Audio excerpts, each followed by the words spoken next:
Magandang araw po sa inyong lahat mga kababayan at welcome back dito po sa ating munting channel Pinas News Review, kung saan re-reviewin po natin ng mga mahalagang balita dito sa Pilipinas.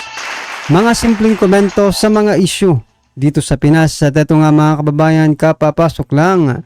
Grabe, breaking news sa BP Sara, di makapaniwala. Senator Amy Marcos kumpirmado na traidor ka. Nako, yan po ang ating alamin mula po rito kay Banat News Updates. Yan. Nasa description po ang full video link ng video ito. Subscribe na po kayo.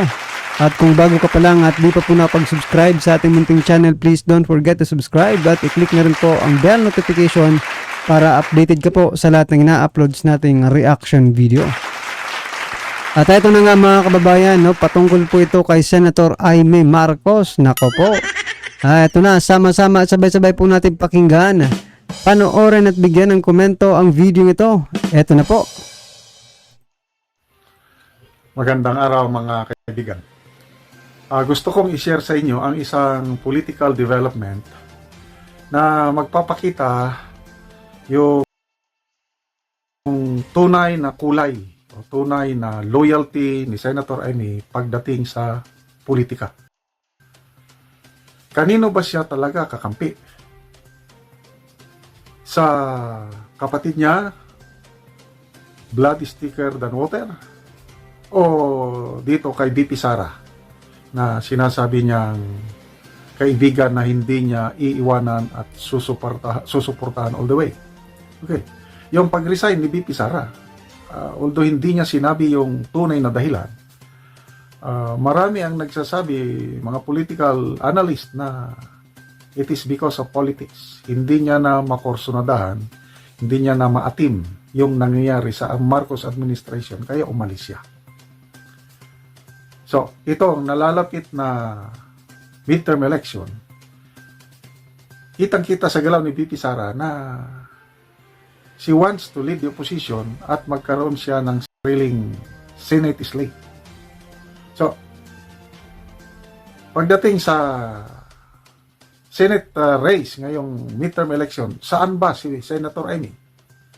Sa ticket ng administrasyong PBBM o dito sa ticket ni BP Sara? Okay, ito na po ang kasagutan. Sa headlines ng Philippine Star, title is, Amy seen to be in admin's 2025 Senate slate. Okay? So, sigurado na may isama si Senator Amy sa Marcos na ticket. May napanood akong pahayag ni Senator Amy na alanganin siyang mapasama sa Senate slate dahil sa andami daw.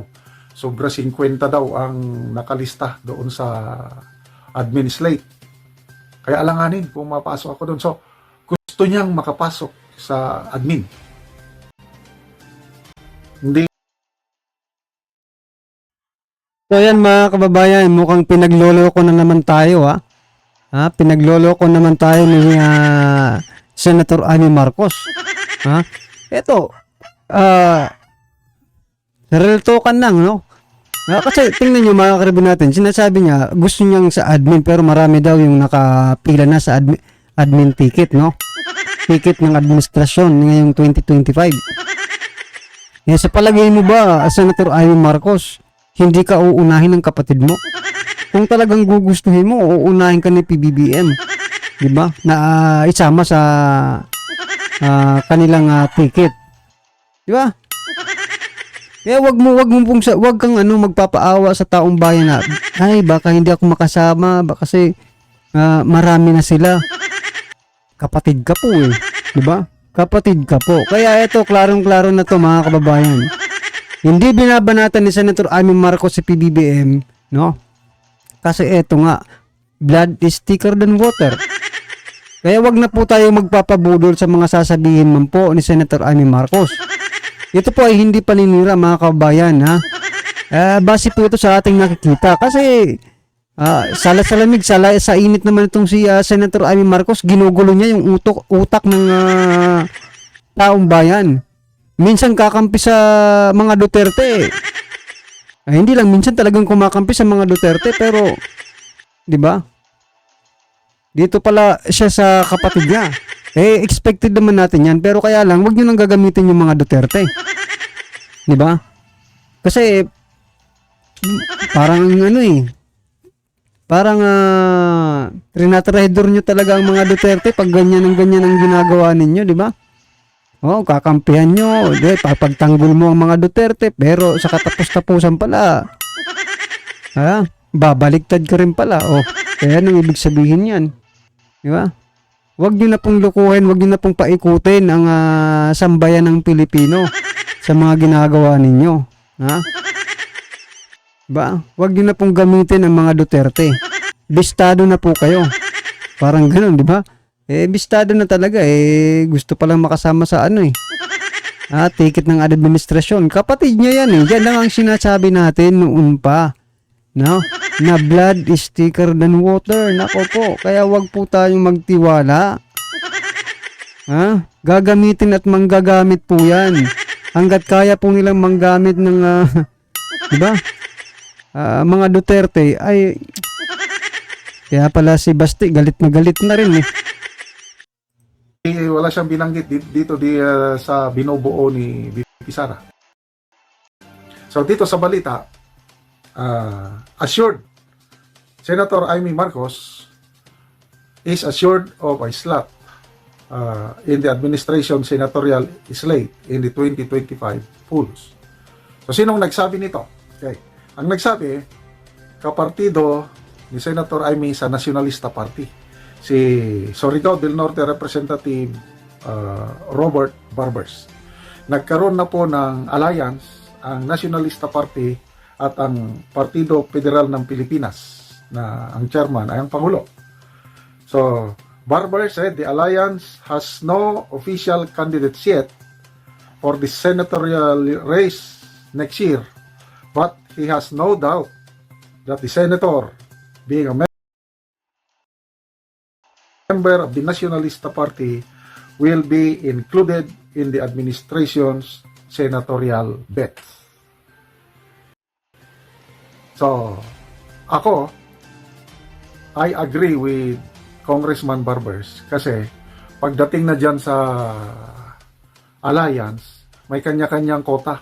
Siyempre, 12 senatorial bets, Partido Federal, may nating 4. Lakas CMD, 4. Ano pa yung mga ibang okay. Nacionalista Party, 2. Mayroon pa yung National Unity Party, 2. Mga ganun. May kanya-kanyang usapan yan kung ilan ang i-field ng bawat partido. So, kung 2 ang slate ng Nacionalista Party, ay sigurado pasok si Senator Amy kasi matagal ng Nacionalista Party itong si Senator Amy. Loyalist yan ng Nacionalista Party. So, ano ngayon ang masasabi ni VP Sara na ang consider niya na best friend magiging doon sa opposing side. Basta nagbitiw na ng pahayag si VP Sara na she will form her own senatorial slate. Kaya nga, siya ang nagbanggit na si VP Sara nagbanggit na ang tatay niya, PRRD, 2 niyang kapatid, tatakbo sa Senado sa 2025. Although may kinontra ng kaunti ni PRRD na huwag kayong maniwala kay Sara, ay tingnan natin. Kasi nag-react ang iba't ibang grupo nung i-announce ni VP Sara yun. Medyo na-alarma sila. Sa tingin ko, malakas itong 3 Duterte kung tatakbo sila. So, sino pa kaya ang ibang... Yan mga kabayan, kumbaga tinetestingan lang ni VP Sara, no? Kung ano po yung magiging impact. Sige nga, try nga natin. Sabihin natin tatakbong itong 3 Duterte nito. Kung ano yung magiging impact sa tao. Diba? Ano ang naging impact nito? No, ano ang naging epekto sa tao nito? Aba, yung taong bayan natuwa mga karibyo natin doon sa sinabi ni VP Sara na tatakbo po yung 3 Duterte. Ha? natuwa po sila at nagpapasalamat at mayroon ng Duterte na malalagay sa Senado. Oh. Kung baliktarin naman natin mga kababayan, no? Baliktarin naman po natin. O for example na lang si PBBM po nag-announce din, example lang. In-announce for example 3 o sa Escudero, let's say si Senator Amy Marcos, no? Tapos si Jingo Estrada.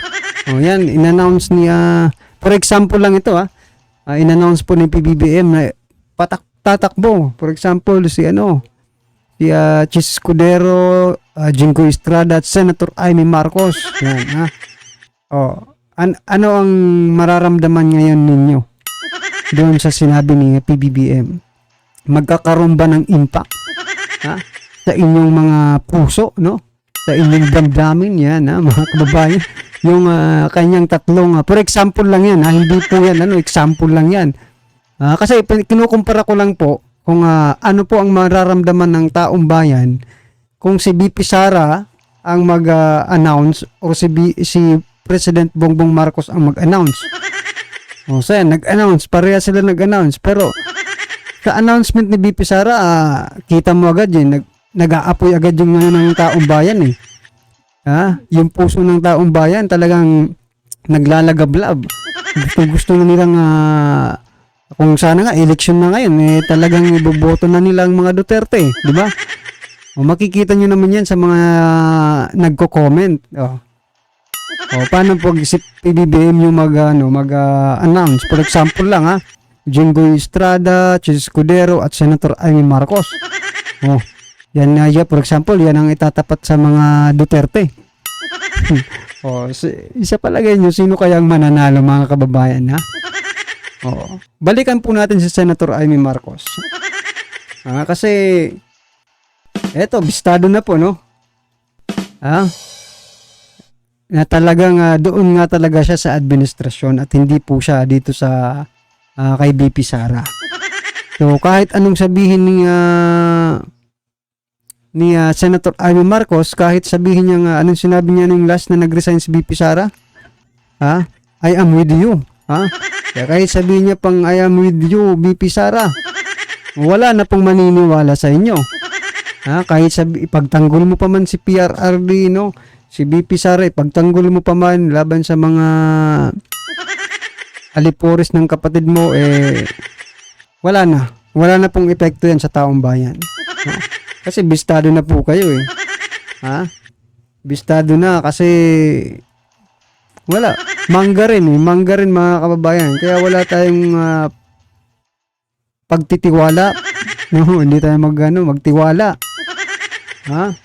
dito kasi ginagamit lang nila ang Duterte, di ba? Ayaw pa rin nilang aminin na talagang malakas talagang mga Duterte, pero in their actions, mga kababayan, kaya dumidikit sila sa mga Duterte kasi, di ba? Malakas kasi ang Duterte. Aminin man ninyo sa hindi, sabi nga ni Congressman Akop aminin man ninyo sa hindi, talagang may ano pa rin ang mga Duterte, parang may charisma pa rin ang mga Duterte, di ba? Doon sa hearing nila. So yan mga kababayan, ano po ang masasabi niyo dito sa video ito? I-comment lang po sa baba para at least alam po ng ating mga kababayan ang inyong pong opinion patungkol po sa video ito. Right? Maraming salamat po.